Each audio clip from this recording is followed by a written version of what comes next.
जय हिंद। स्वागत है आप सभी का आपके अपने चैनल छत्तीसगढ़ युवा शक्ति में। आज हम बात करेंगे एक तमाशा की, खिलवाड़ की, जो कि डीएफ भर्ती बन गया है।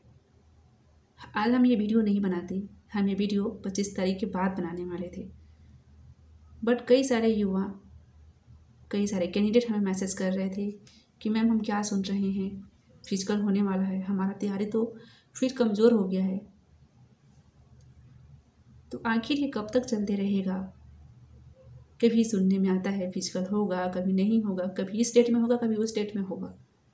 तो आज हम आपके साथ लेकर आए हैं कन्फ्यूजन का सॉल्यूशन प्लस मुद्दे की बात। आप ये कन्फ्यूजन का सॉल्यूशन भी करेंगे और कुछ मुद्दे की बातें भी करेंगे, क्योंकि आज के दिन युवा बौखला से गए हैं अपने सपनों को लेकर। 3 साल तक जो मेहनत करके आ रहे हैं उसे लेकर, क्योंकि 4 तारीख को फिजिकल हुआ तो अब वो कैसे करेंगे। फिजिकल दिलाने के लिए हमें सिर्फ शारीरिक रूप से मजबूत होना नहीं पड़ता है, बल्कि उसके लिए मेंटली स्ट्रांग भी होना पड़ता रहता है। शारीरिक दक्षता कहने का तो शारीरिक दक्षता है, पर यदि मेंटली स्ट्रांग ना हो कोई कैंडिडेट तो वो शारीरिक दक्षता पास कर ही नहीं सकता है। सिर्फ शारीरिक ताकत से कुछ नहीं होता है, दौड़ने के लिए मानसिक ताकत भी होनी चाहिए। ऊंची कूद गोला फेंक के लिए भी मानसिक ताकत होनी चाहिए, तभी एक कैंडिडेट फिजिकल एग्जाम्स में मैक्सिमम नंबर ला पाता है, क्वालिफाई हो पाता है।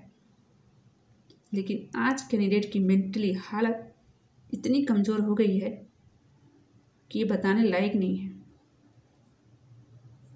कहा गया था 15 दिसंबर को एडमिट कार्ड आ जाएगा, लेकिन नहीं आया। उससे पहले कैंडिडेट सारे खुश थे कि हमारा फिजिकल होने वाला है, 15 दिसंबर को एडमिट कार्ड आ जाएगा। तैयारी भी बहुत अच्छी थी, इतनी अच्छी कि उनमें इरादा था, हौसला था कि हम फिजिकल निकाल लेंगे। लेकिन जब एडमिट कार्ड नहीं आया तो भी कोई प्रॉब्लम नहीं था। सब उम्मीद कर रहे थे कि शायद 25 तक आ जाए, क्योंकि उसके बाद 1 सप्ताह का टाइम रहेगा।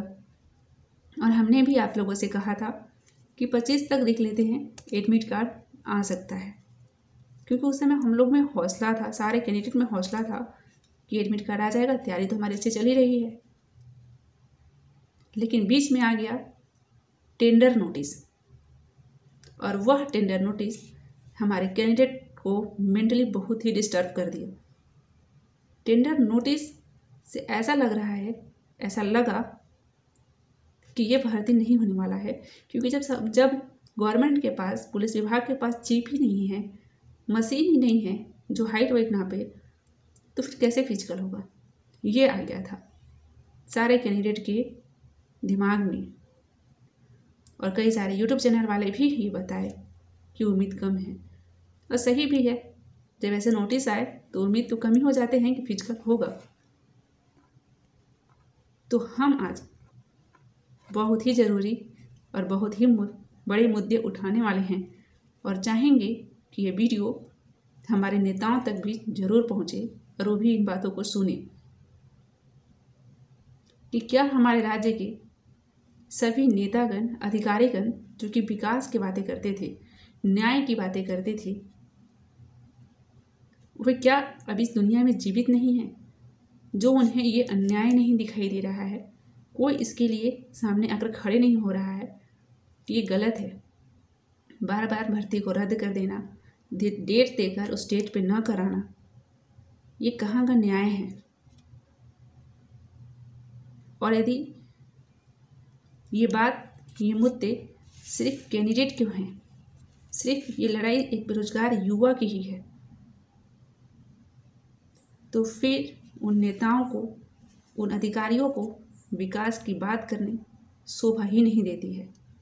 फिर ये बेरोजगार युवा कब तक ये सारी चीज़ें सहते रहेंगे, कब तक ये चक्कर काटते रहेंगे कोर्ट कचहरी की, और कब तक ये हड़ताल करते रहेंगे। हर चीज़ की एक समय सीमा होती है, और हमारे राज्य के सभी युवाओं ने अपनी सहनशीलता का बहुत ही अच्छा नमूना पेश किया है। न सिर्फ इन्होंने फिजिकल दिलाया था, रिटर्न दिलाया था, बल्कि ये कैंडिडेट अपने सब्र का इम्तिहान भी दिलाए थे, लेकिन इनके साथ कभी भी न्याय नहीं किया गया। हमेशा अन्याय पर अन्याय ही होता गया, क्योंकि बार बार डेट चेंज होने से हमारे अंदर ऐसा मनसूबा आ जाता है कि ये फिजिकल नहीं होने वाला, और कहीं ना कहीं इसका प्रभाव हमारी फिजिकल की तैयारी पर पड़ती है। कई सारे कैंडिडेट जो हैं टेंडर नोटिस आने के बाद अपने फिजिकल को ढीला कर दिए होंगे। वो उतनी मजबूती के साथ, उतने हौसले के साथ फिजिकल नहीं कर रहे होंगे जैसा कि वो पहले कर रहे होंगे 15 दिसंबर के पहले। और टेंडर नोटिस आने के बाद सभी की फिजिकल बहुत प्रभावित हो गई होगी और बहुत ही कमज़ोर हो गई होगी। उनके अंदर ये आ गया होगा कि अब कैसे निकालेंगे हम फिजिकल, हमारा फिजिकल तो कमज़ोर हो गया है। तो क्या ये अन्याय नहीं है? क्या हमारे देश और आज की कानून व्यवस्था सोई हुई है? उन्हें ये दिखाई नहीं पड़ रहा है कि हमारे राज्य में क्या हो रहा है। अभी कई सारे यूट्यूब चैनल पर आप देखेंगे कि अंबिकापुर में नोटिस जारी हो गया है, पेपर में दिया है कि 4 से 12 जनवरी के मध्य फिजिकल होना है। तो फिर ये अन्य रेंज में जारी क्यों नहीं हुआ? कई सारे जो फिजिकल सेंटर्स हैं वहाँ आपको सुनने में आ रहा होगा, तो कई सारे चैनल वाले आपको दिखा रहे होंगे, इसलिए हमने वीडियो नहीं बनाया था, ना आपको बताया था, क्योंकि हर चीज़ दिखाने के लिए एक ठोस सबूत होना चाहिए। लेकिन यदि ऐसा सच में है, या सच में जो टीम गठित हुई थी उसका एक समय सीमा था टीम गठित होने का, लेकिन किसी भी, बस भिलाई का आया था टीम गठन, दुर्ग रेंज का आया था कि वहाँ टीम गठित हो गई है जो भर्ती होना है, लेकिन अन्य रेंज का नहीं आया था। तो क्या छत्तीसगढ़ के सभी संभाग का संचालन डीएम अवस्थी जी नहीं करते हैं? क्या हमारे राज्य में अलग अलग संभाग के लिए अलग अलग डीजीपी हैं? जब गठन हुआ था तो सभी रेंज का एक साथ नोटिस आना था, या आगे पीछे भी आना था, लेकिन बाकी का नोटिस नहीं पहुंचा किसी तक। तो आखिर ऐसा क्यों? ये कन्फ्यूजन हमारे कैंडिडेट के सामने क्यों क्रिएट किया गया है? आप जब पुलिस साइट में जाएंगे तो वहाँ पर आपको नई अधिसूचना कोई भी नहीं दिखेगी भर्ती संबंधित। तो जब भर्ती संबंधित कोई अधिसूचना नहीं डाली गई है तो टेंडर नोटिस क्यों डाला गया? और टेंडर नोटिस डाला ही गया तो भर्ती नोटिस क्यों नहीं? तो ये क्या इशारा करते हैं? फिजिकल होगा या नहीं होगा, ये सारा एक कन्फ्यूज़न क्रिएट करता है। यदि आप रिक्वायरमेंट हेल्प नंबर पर फ़ोन भी लगाएंगे जानने के लिए कि फिजिकल हो गया या नहीं, तो आपको वहाँ भी निराशा ही मिलेगी, क्योंकि वो नंबर ही अमान्य बता देता है। 2016-17 में ये नंबर लगते थे, हमने खुद डायल किए थे, लेकिन अभी ये नंबर लगाइएगा तो ये नंबर अमान्य बताएंगे। इसके अलावा भी कई सारे नंबर्स हैं पुलिस साइट में, कॉन्टैक्ट नंबर, हेल्पलाइन नंबर। यदि आप उन पर पूछेंगे, बात करेंगे उनसे, तो उन्हें भर्ती संबंधित कोई भी जानकारी नहीं है कि ये होगा कि नहीं होगा। हम आपको जो कह रहे हैं प्रमाण के साथ कह रहे हैं, हमने खुद ये किया है और आप ही करके देख सकते हैं। कोई भी जानकारी नहीं देने वाला। तो ऐसा हमारे विभाग में क्यों है? कोई भी रिक्वायरमेंट हेल्पलाइन नंबर क्यों नहीं है जिसे हम डायरेक्ट पूछ सकें, अपनी समस्याएं जान सकें? और क्या भर्ती के 4 दिन पहले एडमिट कार्ड आएगा या नहीं आएगा ये जानना और भर्ती दिलाना जायज़ है? जब कैंडिडेट का मंसूबा पहले ही टूट चुका रहेगा कि भर्ती होगा कि नहीं होगा, कन्फ्यूज रहेंगे, तो वो बच्चे भर्ती कैसे निकाल पाएंगे? ज़रा सोचिए। यदि ऐसा होता है तो हम किसी कैंडिडेट को भर्ती दिलाने जाना ही नहीं चाहिए। एक ऐसा संगठन बना लेना चाहिए कि कोई कैंडिडेट जाए ही ना, तब असली ताकत पता चलेगा कि युवाओं की ताकत क्या है। क्योंकि आप में से कई सारे कैंडिडेट के जो फिजिकल है वीक हो गया है, ये हमें पता है।